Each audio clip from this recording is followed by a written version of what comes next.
We are certainly living in a very interesting time, and praying about the message I should bring you today, I feel led that I should go back to something that is very familiar with me, and I'm turning to the 17th chapter of the Acts of the Apostles.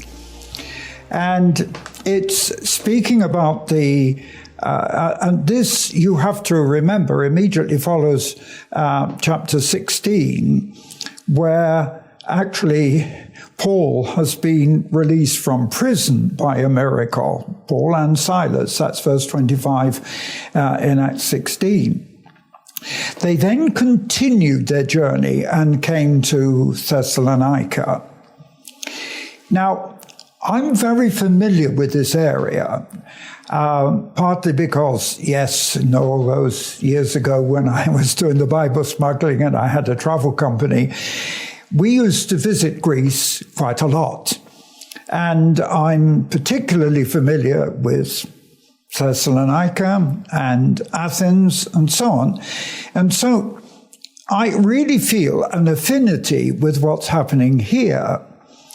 Now, Paul is debating and discussing with the Jews in the synagogue, and of course is preaching Christ who suffered and rose from the dead. And what I'm seeing is that an enormous amount of preaching, even in the New Testament with the apostles, is centered on resurrection. And I'm finding this very intriguing because I don't sense that so much of preaching today is on resurrection. But if you go on, you find in chapter 17 by verse 4, some believed and were converted, of the Greeks, a great number. But then those that were opposed to them caused a disturbance. And they actually drew the apostles before the rulers of the city, complaining that the preaching by the apostles, this is verse 6, had turned the world upside down. I would to God that our preaching was as powerful today that we could be accused of turning the world upside down. It certainly needs it at the moment.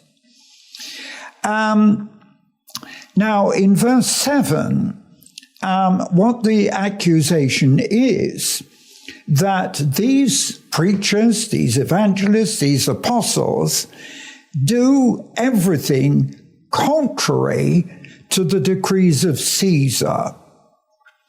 Now, I believe that here we're touching on an issue which we have to face in the church. The accusation against the apostles was that what they were teaching was contrary to the rules and regulations imposed by Caesar. And the ultimate part of the message in verse 7 is that there was another king, Jesus. Now, I find, and you know, as an evangelist, I need to read both the Gospels and take what Jesus said. I need also to read the Acts of the Apostles, because what we're doing today is based basically on what happened in the Acts of the Apostles. I don't see any difference really between what happened 2,000 years ago and what's happening today. And yes, that's how I see it. But so the teaching of these early Christians, the apostles, was against the ruling of Caesar.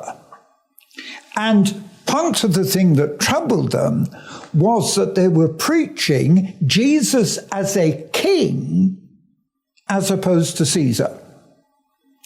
Now, I think we've got to get back to a lot of foundation teaching here. We should be preaching another kingdom, another king, And we have to realize that particularly now, more than in the early days, our preaching should be of the coming kingdom of Christ. You see, as I've been even reading today in preparation, the whole emphasis in the Acts of the Apostles was an anticipation of the early return of Christ. Even when you get in those early chapters, for example, with Ananias and Sapphira, who sold a land and deceived the disciples on the amount, deceived the Lord. But the people were selling houses and lands. And I sensed when I was reading it today that it was in anticipation of the early return of Christ. But we seem to have lost this sense. We've lost the sense that we are not of this world. And yet we're troubled as if we are of this world. We are not of this world.